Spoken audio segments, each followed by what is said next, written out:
Now, Alex, the science reporter for The Times had a piece that has caused quite a stir, and rightly so. Let's have a look. It begins with this: Second World War style rationing of petrol, household energy and meat could help to fight climate change, British scientists have recommended.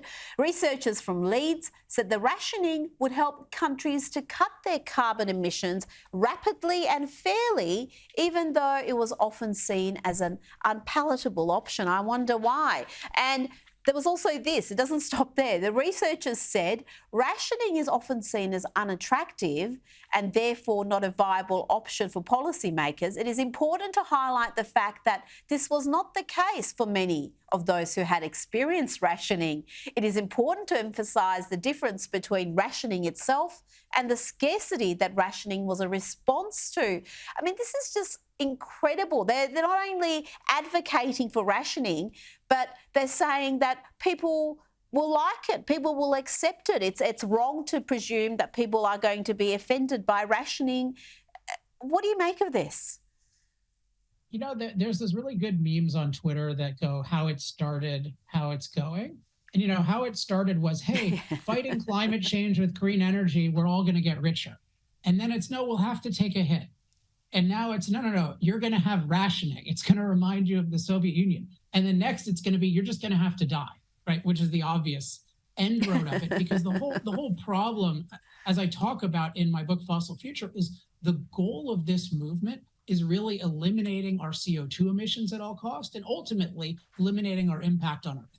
If that's your goal, that's what you're focused on, then you can't have human beings. It's not compatible with human flourishing or even human life. And so what you're seeing is the logical end road of pursuing eliminating our impact and our emissions at all costs. They're saying, oh, of course, rationing is a good thing. Whereas if you care about human life, rationing is a horrible thing, and they're not going to convince anyone that it's a good thing, or hopefully not.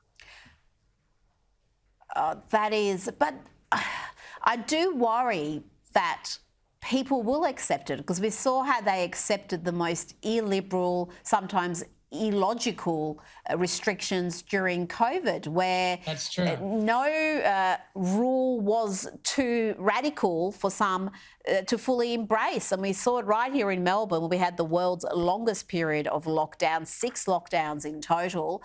And we had playgrounds shut, we had skate parks shut, we had curfews imposed on free people, and the majority, sadly, were in favour of it. Now, finally, I want to ask you about an interesting opinion piece in Spike from Julie Burchill, who argues that we need a peasants' revolt against all the green madness. She writes, I can't help feeling that the climate activists just hate any kind of mobility for the masses, be that travelling in vehicles or social mobility and meritocracy. What do you think about this? I think she's hit the nail on the head. This seems to be an underlying motivation for much of what they're proposing. Well, I always enjoy Spiked, and actually I contribute to them every year now because I really enjoy them. They're very interesting because they're sort of ex-leftists, but who have the pro-human part that the left used to have. And one thing, and I like that they're kind of the old left was all about factories and industrialization and prosperity. And then it became clear that socialism doesn't get you any of those things. And the better people said, okay, we're not for socialism anymore. And the worse people said, no, we're for socialism, but we're gonna advocate rationing and suffering and quote protecting the environment at human expense. So I like the feel of it. I would never call anyone peasants, but I do think they really hit the nail on the head in terms of all of these movements are movements against the typical person having a good standard of living. That's really what fossil fuels have brought, right? Rich people had a pretty good standard of living before fossil fuels. As Milton Friedman put it, they didn't have running water, but they had running servants. But that doesn't scale to the typical person. So what fossil fuels have really done is enrich the masses. That's what they've done in record numbers the past 40, 50 years with China and India. That's what they could do more of, including in Africa and poorer parts of Asia and South America.